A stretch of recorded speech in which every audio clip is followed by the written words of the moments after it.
or 10 work streams for implementing this mandate. And just 2 points I want to highlight. For this UN Innovation Toolkit, one of the key features is the open nature of the UN Innovation Toolkits. I will leave this to Baring and Paula to elaborate more. Another feature is actually this toolkit is developed through the engagement of UN Innovation Network. I'm very keen to hear more about this innovation network. And for today's seminar, it's the first seminar of UN Interagency Task Team's knowledge sharing seminar. The main purpose is to create a peer learning culture and environment, and also build an existing platform for exchanges. So this is my very brief, let me go back to the screen, very brief introduction. And it's my great pleasure to hand over the microphone to Baring. Baring, please. Lovely. Thank you very much. Thank you, Wei. Thank you to the IATT for the opportunity. As introduced, my name is Baron. I am a learning portfolio manager here at the System Staff College in Turin in Italy. And as introduced, I deal a lot with our executive management programming here at the college, as well as heading the innovation portfolio.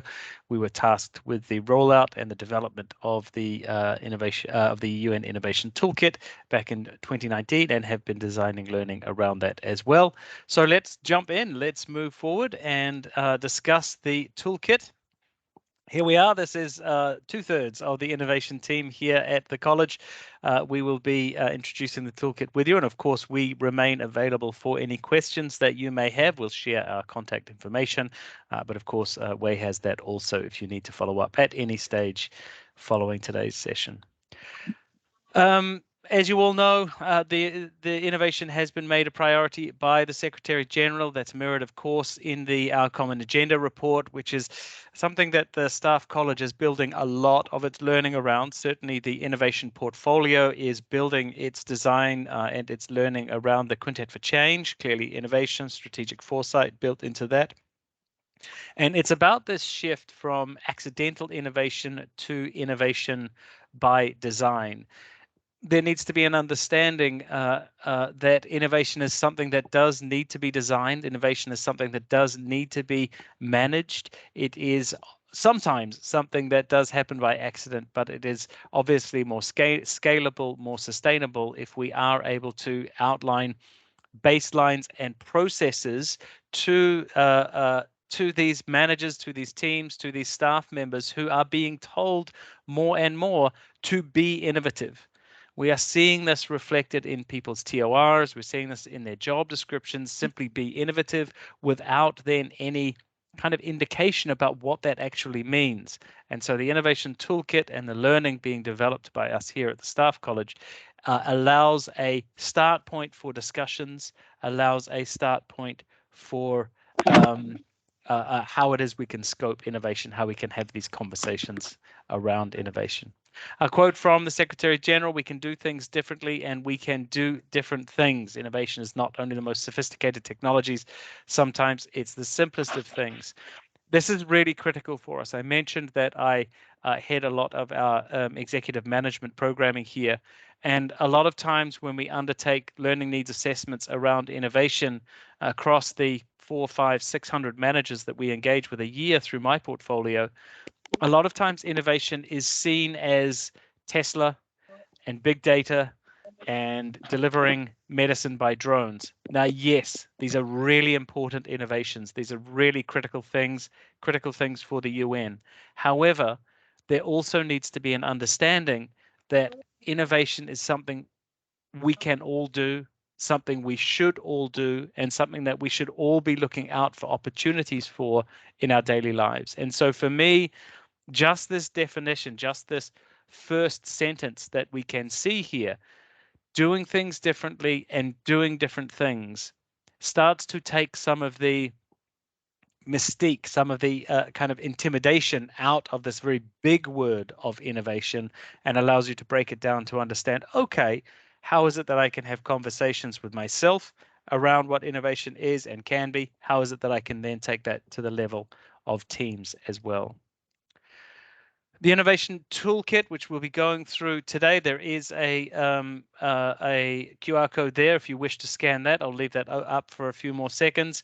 Alternatively, if you simply go to un-innovation.tools/register, you will be able to register for that.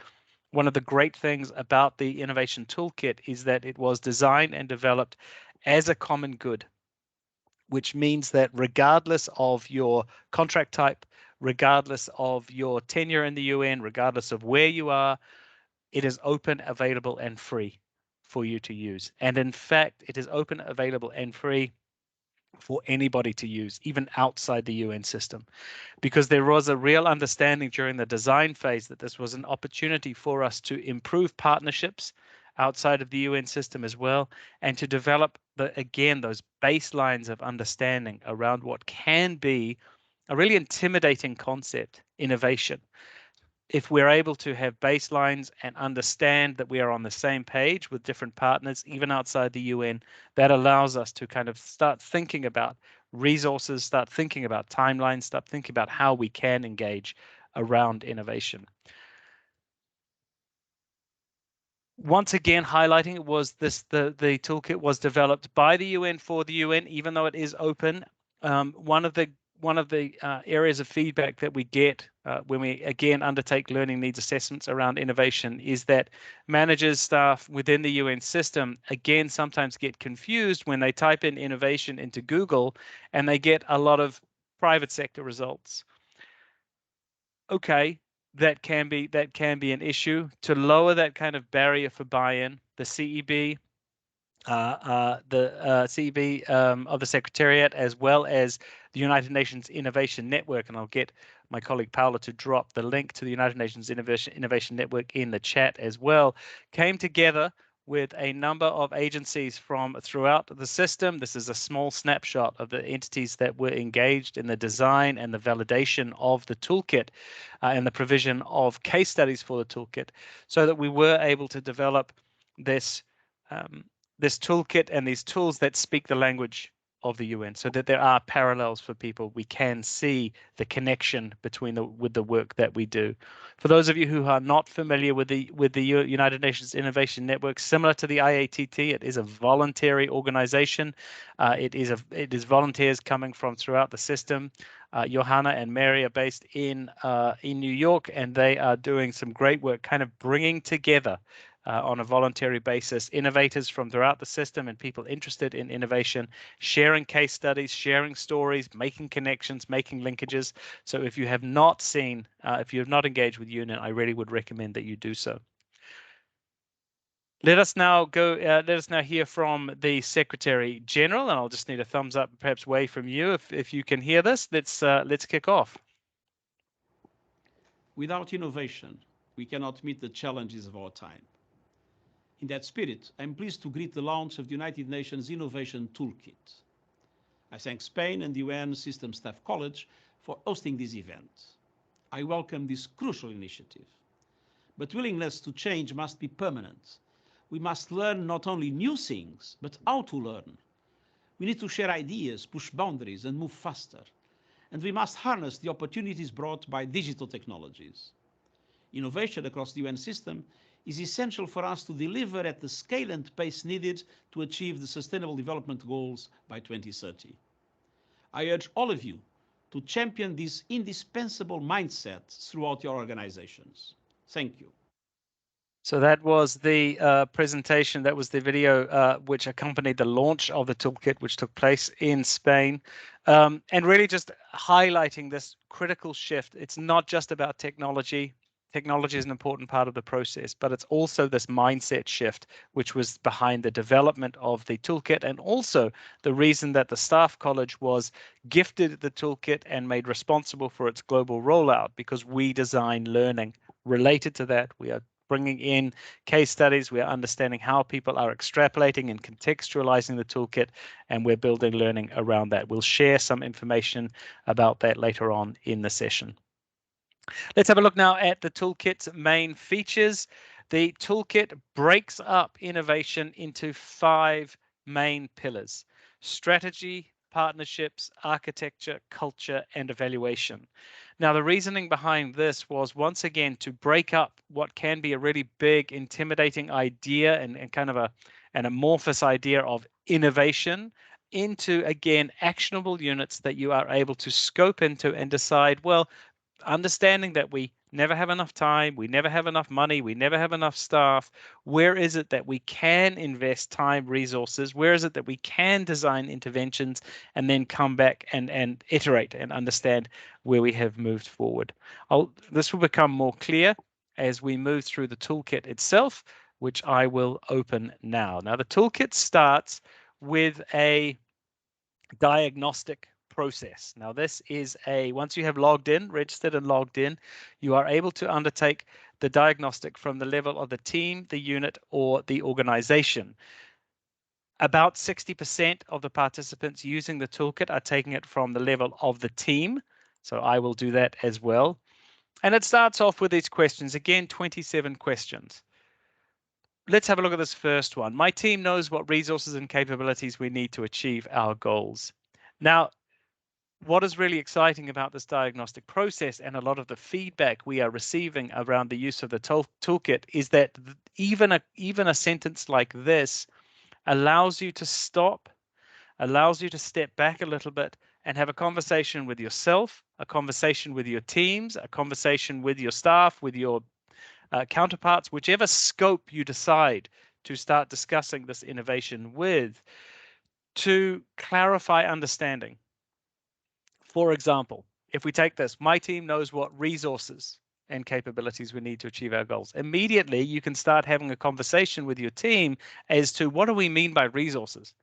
All too often in the UN, we see resources defined as money, money in, money out.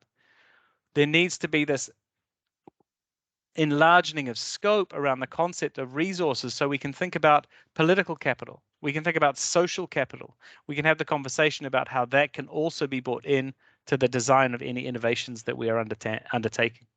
Similarly, capabilities. Is that capabilities simply within this team that I'm in or this team that I lead?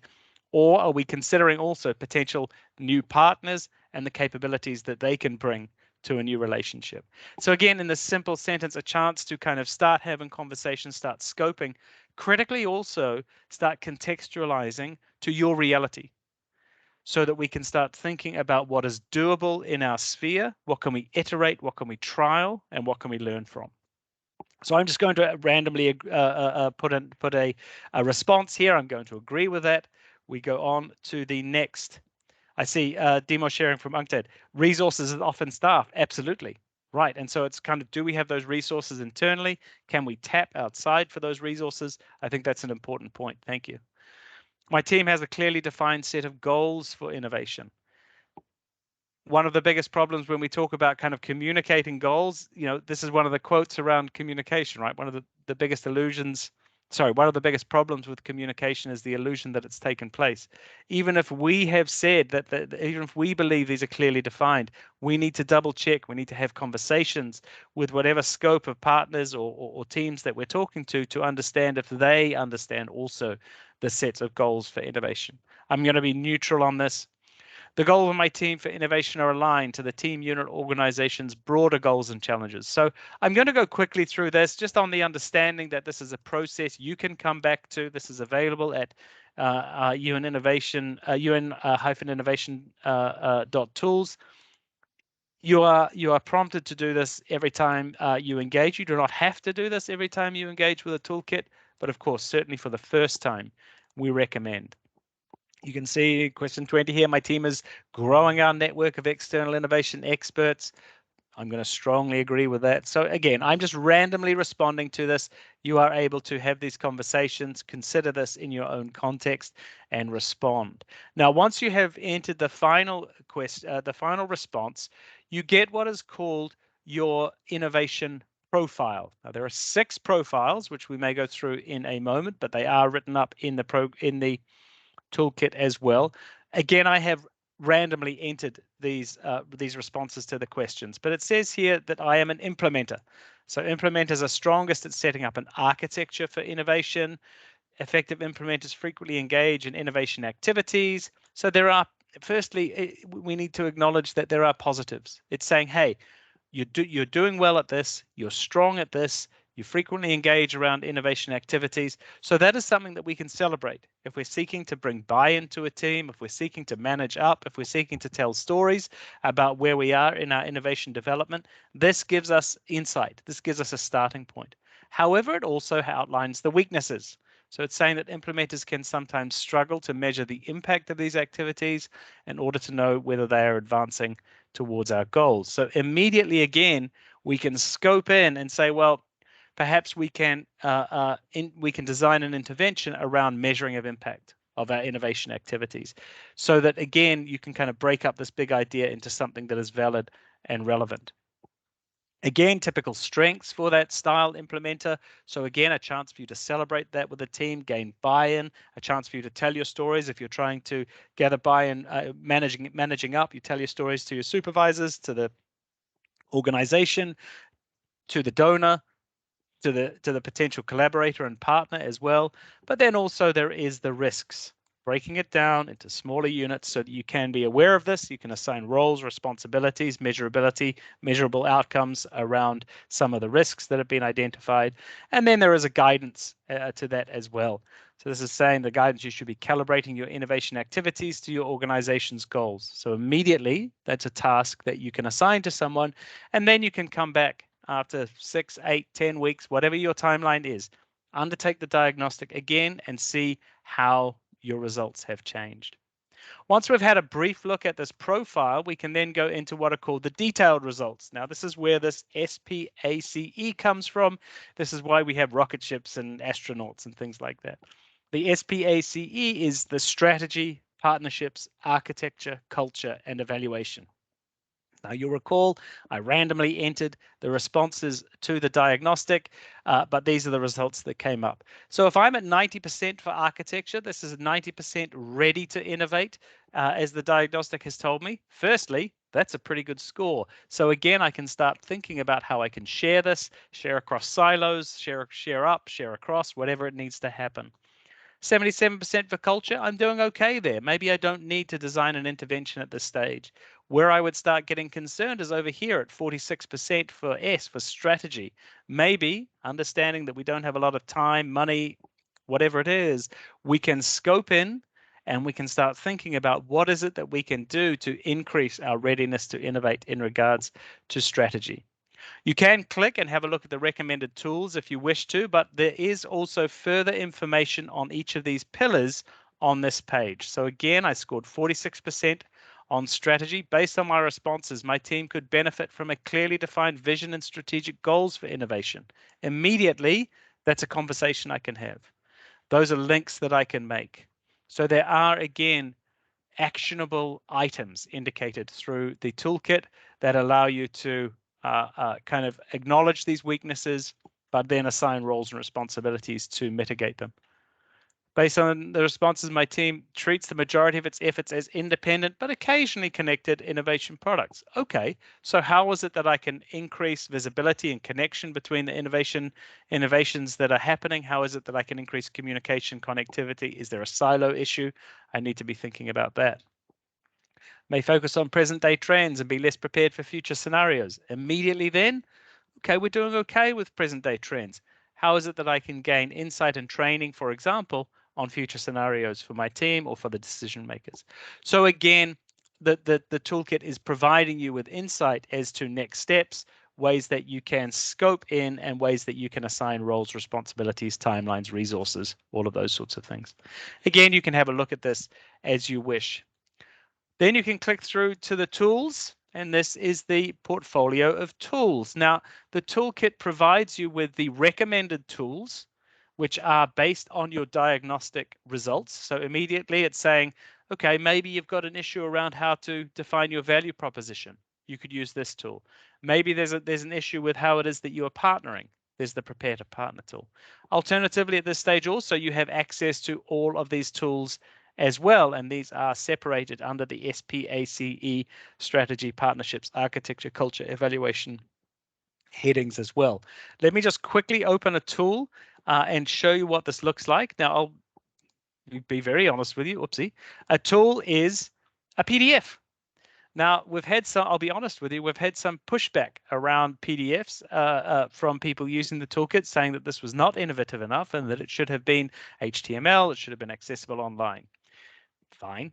In the design of the toolkit, however, the feedback, particularly from staff in the field, indicated that PDF was the most accessible and the easiest to share between themselves and between partners in the field. As such, we have developed the tools as PDFs, and so at this stage, this is how they are accessed. We are working to develop this HTML functionality as well as part of our development at the college. So I've selected the Scan the Horizon tool. There is an overview provided to you. There are the processes that you will be undergoing. If I download the tool, you'll see that it is this PDF. There is the objectives that are outlined here. What can this help me to do? There is what do I need before I begin. Now, one thing also is that this tool is indicating that there is another tool that links to this.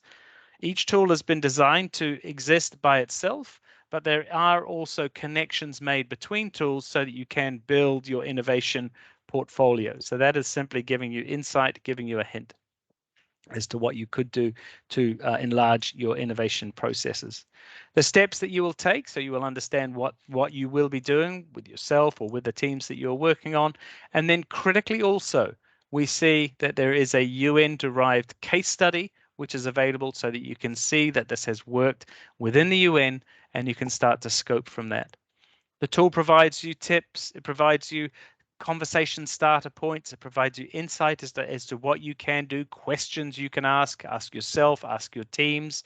And so you can see here that this is a process, again, pushing that innovation is a process that is managed, that should be designed, and is not something that should be left up to luck or to one or two driven individuals. I'm just going to scroll down here. This is the guidance from the WFP experience. So this is their process that they have gone through as well. This is the case study from UNFPA and their Global Crowdsourcing Challenge. And then there are references provided as well. Then the next stage, the next element that is available to you is this worksheet. Now this worksheet mirrors the tool that has been presented to you. However, this is a fillable PDF.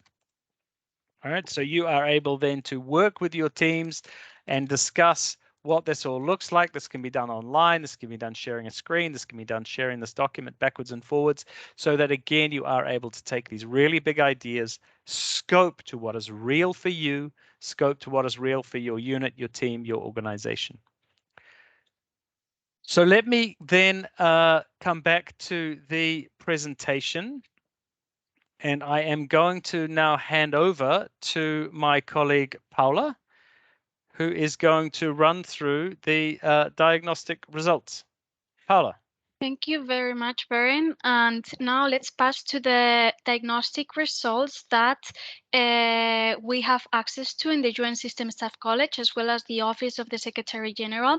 And these diagnostic results come as aggregated data from the diagnostic process that Beren has just taken us from. And these results can be analyzed both on a macro level, that is to say UN system, as well as agency per agency to also see the progress within a specific context. So what are the strengths and the weaknesses in September 2022? Well, the strength that we consider, the highest one is considering strengths, which means that new technologies and trends are considered when framing and designing our innovation goals. Then we also have encouraging leaders, meaning that we have a strong support and awareness from our top leadership, operating model, having these both formal and informal structures in order to encourage innovation, and setting and communicating risk, meaning also that we have clear understanding of the risk tolerance of our workplace. On the other hand, we have the weaknesses. On September 22, 2022, we see that the highest weakness was sourcing ideas. Sourcing ideas is critical in order to have clear strategies to both source but also scan ideas for a specific challenge. And in September, that was the highest weakness. Then we have managing partners, which means that we have a clear, transparent approach with engaging with them. Diversifying partners, non-traditional partnerships in this case. Are we engaging with the private sector and we engaging with the academia on innovation efforts? So that's there as a weakness as well in September 2022. And finally, the evaluating the enabling environment, understanding that we are doing this monitoring process of our organizations of are we having the architecture, culture, and strategy aligned in order to encourage innovation. And those would be the data that we have for September 2022. And of course, we're always happy to engage with one-to-one agencies to analyze their specific data. And now if we pass to the next slide, we will see the 6 innovation profiles that you can encounter too when you complete the diagnostic process, which are motivator, strategist, collaborator, implementer as the profile that Berin got, early stage innovator, and trailblazer. So let's get to know a bit more what these profiles mean. The motivator is that they are strong at developing this innovation culture, creating this psychological safety space for staff to innovate, to experiment, and to make them feel empowered.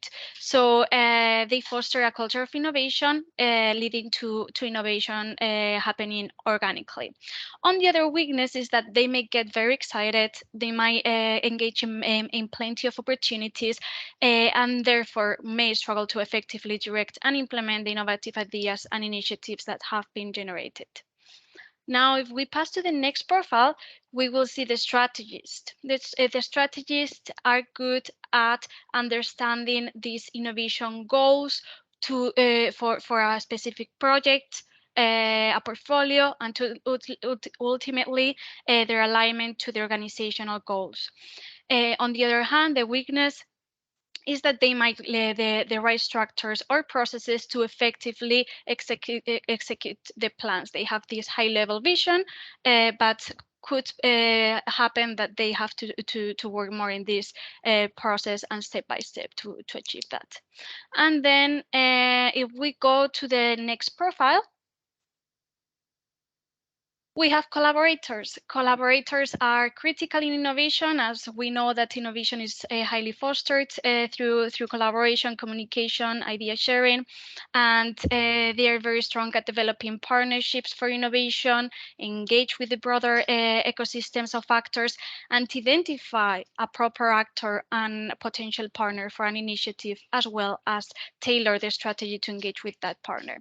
On the other hand, the weakness is that they might focus a lot on this external ecosystem without focusing as much in the internal opportunities that have regarding innovation. Then we have the implementer. Berin has kindly explained the implementer profile already. The implementers are strong for this operating model to setting up this architecture for innovation, these formal processes to enable it. On the other hand, the weakness is that they may struggle to measure the impact of these organizations in the long term. And then we have the 5th profile, which is the early stage innovator. Early stage innovators can accelerate innovation by developing the right strategy and structures to effectively identify, elevate, and direct their efforts. However, They may focus on these specific one-to-one projects without linking the projects and having these strong connections among them, and they may not yet systematically cultivating innovation. And then if we go to the last profile, we have the trailblazers. These profiles effectively drive and set the direction of innovation, and they have a strong understanding of the ecosystem in this regard. On the other hand, we see that they may also miss opportunities to assess and adjust their innovation activities to ensure that they are sustainable and delivering the desired results. And with this, we have seen the profiles that you can all get when completing the innovation diagnostic of the UN Innovation Toolkit. And now let's deep dive a bit into the 21 UN contextualized tools that we can found there. These tools have been developed based on the analysis of the needs and realities of the UN system and all the organizations that Beren has shared before with us. First pillar, strategy. Within this pillar, we have 5 tools. The first tool is Headlines of the Future. This tool is very useful in order to firstly start developing these innovation goals that we need in order to engage into a new initiative.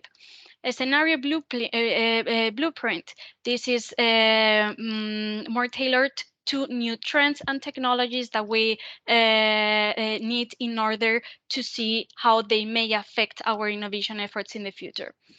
Ecosystem analysis. This is very useful in order to see are they other actors working in the same area as I am? Can I leverage this? Are they my competitors? Can they be potentially partners? Portfolio strategy. This is more for an internal strategy. And innovation planner. This is more in order to also have these timelines, success factors, and different criteria to develop the a project. And now if we go to partnerships, we will have 4 different tools as well. Both of them very critical, and they actually follow a sequence. The first one is define a value proposition. We need tailor messages to different audiences depending on their specific characteristics in order to engage with them, and this tool supports us doing that. Then we have the next tool, which is the find different partners. This means to evaluate the ecosystem before engaging with the traditional partners that we currently have. Prepare to partner. Once we have decided the partner we would like to engage with, this tool supports you doing this. And then the last tool is prioritize and select partners. And helps you to select those best positioned to advance your innovation goals that you have set, potentially with a tool from the strategy pillar. Then if we go to the next pillar, we have architecture. We have Scan the Horizon, already explained by Beren, for idea sourcing, user-centered design, critical to tailor our projects to the end users. From pilot to scale, we have seen that this is an area where UN innovators struggle a lot, so there's a tool to support the process. An operating model, how can we implement these formal and informal structures to support innovation? Then if we pass to the next slide, we have the culture tools, the enabling environment tools, and this we have seen that is also very, it is central to foster initiatives in an organic way. And we have, first of all, embrace failures in the sense of experimentation and innovation normally involves new paths that sometimes gives failures, and this tool supports you to learn from them instead of ignoring them. Create incentives and opportunities. This is non-monetary incentives and opportunities, so you can foster more innovation efforts within your team, unit, or organization. Then you have also defined strategic risk tool. Critical, it is very important to set strategic risks and to have an understanding on what is the tolerance within our own organization, and this tool supports you doing this. And finally, engage governing bodies. This supports you having their buy-in, their support in your innovation efforts. And finally, let's pass to the last pillar, where we will also find 4 tools: innovation storytelling. How do we share this data? How do we share the impact and the innovation projects we are working on? Stage gate assessment. This is very important because it gives actually criteria on each phase of an innovation project, from incubation to pilot and to finally scale. Lifecycle analysis tool is more a macro analysis tool of the whole portfolio and see if the projects are having the desired impact. And then the enabling environment scan, already discussed before. So these are all the tools you will be able to find, and you can of course select them depending on the specific needs of a project you're engaged in, or based on the results from the diagnostic. And with this, let us just end by saying that we also have a learning path that is absolutely free for everyone, that has been built around the UN Innovation Toolkit. And this has a module on Introduction to Innovation, plus a module on the UN Innovation Toolkit, which provides more practical steps for you to engage in innovation. And thank you very much. It is a pleasure to be here, and let me pass the floor to Baron. Thank you so much, Paula. A whistle-stop tour through the UN Innovation Toolkit, but just highlighting once again that this has been developed by the UN for the UN. It is freely available, and we at the Staff College have been engaging with a number of agencies that have elected to incorporate the UN Innovation Toolkit as their innovation strategy internally. There have been discussions in these organizations as to why would we reinvent the wheel when there is a free resource that is available to every level of staff, which provides this structure and insight and provides these openings, opportunities to scale and to scope effectively as well. So we are happy to share further information on that if you wish. There is also information available on our website. And just highlighting, Paula has dropped in the chat, I believe, the Innovation for Impact learning path that was developed by us here at the Staff College at the Innovation Portfolio, incorporating lessons from the UN Innovation Toolkit, as well as introducing innovation in general. And this has been made freely available to anybody within the UN system as a free resource, as a service to the system by the college here as well. So please feel free to follow that up. You can share that with anybody in your teams. You can share that with anybody who you may think would benefit from that as well. And of course, Paula and myself and Leanne remain available for any questions, any comments that you may have. Once again, this is the link to the Innovation for Impact e-learning path. You are able to scan the QR code there if you wish. And that is, as I say, a service being made available by the System Staff College to the system as a whole. Free learning around innovation, and then connecting also to the Innovation Toolkit, incorporating some of the lessons learned through its use throughout the system. So with that, we will finish up our kind of the content, the thematics of our session, and we are available for any questions that you may have. I am going to stop sharing my screen so that we can kind of see you. And yeah, we are open for any questions. Wei, perhaps over to you. Thank you so much, Baron, Paula.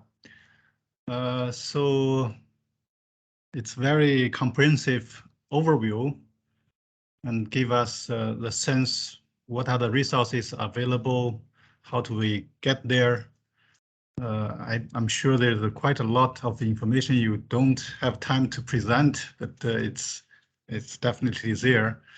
So, but with really like a scratching on the surface and just open the door for colleagues, I'd like to open the floor for colleagues to raise a question based on what you have heard for now. I have my own several questions, but now the floor is open. So if I can see Rolf is here. Rolf, you want to say a few words from your side? Yes, okay, and yeah, I have to say this is the first time I get exposed to this innovation toolkit. Very impressive work. And I will try to make sure that in the future, UNEC will be perhaps a little bit more actively involved also in the UN Innovation Network, time and resources permitting. I have so far mostly been involved in the workstream 6 of the IATT capacity building. And so one obvious question, I guess, would be to what extent the contents of this toolkit could also be used for capacity building, beyond the Secretariat itself. Great question, thank you. And once again, the toolkit is open to anybody, and so this is as far as access goes, utilization goes, this is a common good, and so that's one element. Which again, it was designed that way so that we can have that mainstreaming around. We can design or develop a common language around what can be often a very confusing term. Innovation is one of those kind of buzzwords, right? Which is at risk of, it means everything and it means nothing. Where are we? So this is a chance to provide that mainstreaming. And then in regards to the capacity building, as indicated, we the link that was shared in there that is open and available to anyone, that is free online learning, self-paced e-learning for anybody, again, around that baseline and the use of the toolkit. And then we at the college remain available for discussions. We're happy to undertake webinars such as this with any agency or entity that reaches out to us. This, again, is a service that we offer to the system. We do then also, for those of you who are familiar with the staff college, we do have paid learning as well. So we have, for example, a introduction to innovation, which we call the Innovation by Design Springboard program, which is a fairly comprehensive kind of a 6-8 week online session working with innovators. It incorporates webinars, peer coaching, moderated sessions, kind of scoping so that participants are able to come, identify an innovation they are working on, scope that, contextualize that, get feedback on it, and then kind of launch that as well. So happy to share information around that also. Timo. Okay, so Paula and Berin, thank you very much for this excellent and very interesting presentation. In my work, I spent a lot of time actually building capacity with innovation agencies, ministries, and so forth in developing countries, and trying to explain or get them to realize that they already know many things. It's just that they're not structured in a way that's productive about innovation, mostly focusing on the policy side rather than on the practicalities of how to be innovative, but more on what kind of policies can facilitate firms, industries, sectors to improve their innovative output. In that sense, this is very interesting, because this is, kind of forcing us to, do we really do what we preach? Because it's the messages are interesting, but institutionally, we have a lot of problems. For example, I think later this evening, we will have a discussion on all things open source. But we at the UN, we don't do any of that. So we're kind of telling countries, you should do open source this, that. But then, ourselves, we don't do any of it at all. In fact, we're fairly allergic to it. So there are these institutional problems. I think for me the big issue really here is management buy-in. I have seen quite a lot of team building trainings, capacity building programs that are, and I've been in quite a few of them, that are aimed at staff. I think the first one is in 1997 in Torino, which was about change makers. I don't think there was much impact of that. I think the primary problem, with a lot of these things, is management buy-in. So I'm wondering, apart from just marketing the product to the staff, because here basically you're marketing the product to interested staff and people and agencies that are interested in the innovation theme and topic, and kind of anxious that we don't do enough of it. Well, we'll tell everyone else that they should. But my first question is more of a general question: is do you have any kind of a strategy or partnerships or some kind of a format where you're going to yourself be more innovative in getting a management buy-in?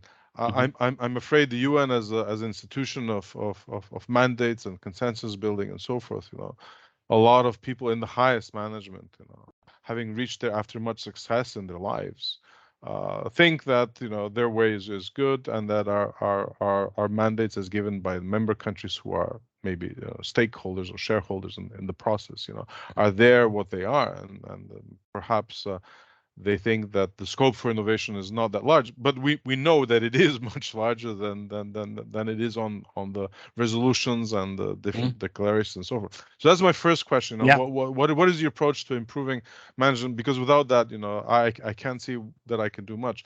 But then, again, one goes home and rethinks stuff and comes back and says, well, I really don't care about what management thinks. I just got to get on, do something. About this. So then I have a very practical question. As an individual, I have two teams that I work with, fairly intensively. One is, as Ralph mentioned, with our workstream 6 on capacity building in the IATT. But the other one is in my own little section branch here at UNCTAD. So as an individual, who would love to see a more innovative approach to our work assignments, and sometimes self-generated, sometimes imposed. But regardless, what is my first step as just on the completely other end of the scale, not in management at all, but just as another staff member who sometimes is frustrated with insufficient innovative approaches and thinking in my own organization. Sure. So I mean, great questions, and these are questions we get a lot. As I mentioned, I work a lot with in management training, and the modules that we incorporate there around innovation come back with this as well. How do I engage with management? How do I sell this to management? I mean, I think that it's interesting you mentioned that you were first here in Torino on a change management program. Thank you for your openness, saying that there wasn't much change from that. Let's be honest, when we talk a lot about management, when we talk a lot about change, we find that when people talk about supporting change, they support change in other people and not necessarily in themselves. And I think we've seen that, we've been victims of that. Perhaps we've been perpetrators of that as well. From in regards to management buy-in, it's a difficult process, absolutely. What we have seen is that, for example, just coming back to the toolkit, there is the Engaging Governing Bodies tool, which specifically talks about strategies as to how is it that you can share this insight, how is it that you can manage up, basically, and start telling these innovation stories, which is then linked also to the innovation storytelling tool, because we know that management is being pushed to be more innovative. We know with the quintet of change, innovation is front and center. It's one of the 5 pillars. And so that there is more of a push. When we think about the values and behaviors framework that's come out as well, it's talking about enabling environments. So we know that there are discussions happening at a management level around the need for this. And so the toolkit does provide opportunities for us to think about, contextualize how it is that we can tell better stories, we can engage better with management, because we know by and large they are also feeling pressure to show this is happening within their agencies, within their areas. So that's one opportunity. Before I go to your next comment, Paula, you had your hand raised. Did you have a comment there as well? Yes, thank you very much, Vern. So also a strategy we conduct with several UN entities that we have seen that it supports their efforts and their engagement with the governing bodies is that they have done campaigns within the organization to complete the diagnostic. We have the data, the aggregated data of their organization, the strengths, the weaknesses, how they score in the space framework, where there are potential areas of improvement, and we conduct a report on this information that we provide to them and they can utilize internally, share, and of course this also supports greatly in some cases the buy-in and the narrative to actually ask for supporting in innovation matters. And as Beren has kindly explained, there's different ways that we can engage with them after we have this information, and the tool outlines different strategies that you can select regarding the specific situation of all of us. And just to highlight there again, Demo, the system-wide statistics that were shared by, or the results that were shared during the presentation, anyone has access to that in the toolkit. We at the college, there are only 2 entities that have access to the institutional level results of the diagnostic. It's ourselves at the Staff College and the Secretary General's office. And so we are able to engage with entities and say, well, this is what the system looks like. This is the system-wide results in regards to strengths and weaknesses. This is what your agency looks like. And we find that that helps focus the conversation, because also we find that management often feels kind of overwhelmed. Where do I start? I know we've got no money. I know that we're running at 15% inflation. I know we're coming out of COVID. How do I do this? Whereas being able to say, well, okay, well, we're seeing weaknesses here, allows again that scoping as to, well, why don't we commit to this? This is an area. This is a start point. So that's a useful conversation, and happy to engage around that as well. In regards to the teams, I mean, there are a number of ways I would suggest, but if we think of the toolkit, and look, I'm not advertising the toolkit. This is free. We make no money from this. This is just a service. But the toolkit does, as I said as I was running through the diagnostic, what we have had really good feedback on is working through this with your teams. So at the same time, sitting in the same room or sitting on a Zoom or a Teams link and going through and having those conversations around each question. Alternatively, having everybody in your team do the diagnostic themselves and then coming back and comparing the results. Because then, there's a real openness to say that management, in this case you, Demo, that the leader of the team is interested and is engaging around, is engaging around what this means. Ralph, whoever it is engaging around this, and it wants to have this conversation. And then also a conversation around, well, what does this mean? What can this mean with our workload? What can this mean with our resources? What can this mean with our partnerships? So again, breaking up this really big idea into something that's kind of actionable. What's critical, and this ties with all of the leadership training that we do here at this, and management training we do here at the college as well, is that we need to work with our staff, we need to work with our teams to show that whatever innovation process, program, intervention we're going to be designing is not on top of the work that you're already doing, but it contributes to the work that you're already doing, because everybody's stretched. We know that. So how is it that we can kind of build this into the processes that are already underway? Again, it's kind of that buy-in process. So I would suggest that's a start point around that, and just having baselines of definitions. Go ahead. Can I shoot one more question? Please, of course. Have you thought about what your proposition, your innovation proposition, integrates with other management propositions that have already been mainstreamed?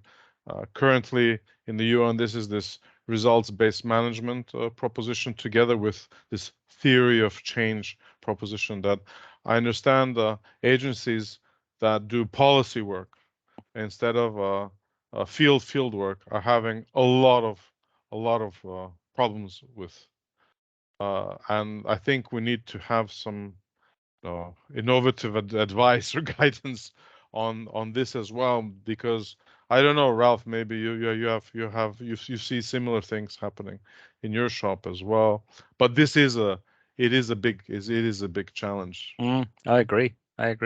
Ralph. You need to unmute yourself. After so many years of working remotely, it's still an issue.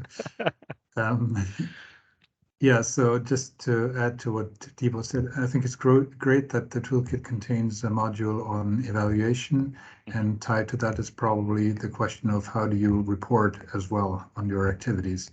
And I have the pleasure of being the focal point in our division for everything that has to do with the monitoring and reporting against the regular budget. And it's so rigid you have goals that are defined 3, 4, 5 years ago, and you cannot change the phrasing of the goals. You cannot change anything about the measurement methodology because the system requires you to report for 3, 4, 5 years on the same thing. So I think we also, when we talk about enabling innovation in the UN, probably in any public sector organization, we need to talk certainly about evaluation. We need to talk about learning. But we also need to talk about how do we report on our results. That is maybe also, again, coming back to management buy-in, that's maybe also a conversation that has to be taking place with senior management, also probably with member states, to make sure that we have that innovation is visible there and is not held back by that. Yeah, I think that's super important, and I'm with you, Ralph. I think it's great that a specific pillar is on evaluation, coming from a learning background, coming from an instructional design background. If we don't evaluate it, we're wasting everybody's time. And so I'm really excited that has been incorporated in there. You know, for me, and I mentioned it during the session as well, one of those start points when we talk about these rigid structures that we're in and how we can identify new ways of doing things is exactly that definition of innovation, doing things differently and doing different things. Because then immediately, I think that it allows people to understand that we're not talking about changing the world. We're not talking about Tesla. We're not talking about, you know, drone delivery. We're talking about taking a step back and saying, well, what is it that I do? How is it that I can do things differently to meet my same mandate? And I think that allows a little bit of freedom of discussion and a little bit of freedom of, okay, now that I know that I don't have to change the world, now that I know that I'm not, you know, redefining what we do, it's more incremental. There's a little bit more space to have those discussions. So I think that that's a super useful definition to carry forward about innovation. Super. So thank you so much. But really, I benefit quite a lot from this session. But before we close, I actually want to recognize my colleague Alex Rowe. Yes, Timo. I just wonder if he has the last words to say before we close the meeting. But the one small suggestion, Baring. I think it's super useful to have some kind of even thinking about some in-person session around the STI forum in beginning of May in New York, UN headquarters. So some kind of session or help desk or even consider as a clinic, a UN-wide. We can mobilize this network and just one of the things is trying to mainstream and scope scaling up this this work. So great idea. Yeah. So Alex, are you still online, or I am online. There's no need for me really to say much. I like the informal nature of how you started doing this. I think it's very useful beyond our workstream work, right? That anyone who's otherwise also not that active so far in the IATT, you know, you have something to contribute, you want to present a result, an insight, policy suggestions, recommendations, you know, let's continue that. I think it's a good thing. Thank you so much. Thank you so much, Baring and Paula and everyone who has been engaged in this. Thank you. Thank you for the opportunity. Thank you, Wave, for putting this together. We appreciate the opportunity. Thank you very much. Thank you. Thank you. Hope to see you again. I look forward to that. Take care. Bye-bye. Bye-bye. Thank you so much. Ciao.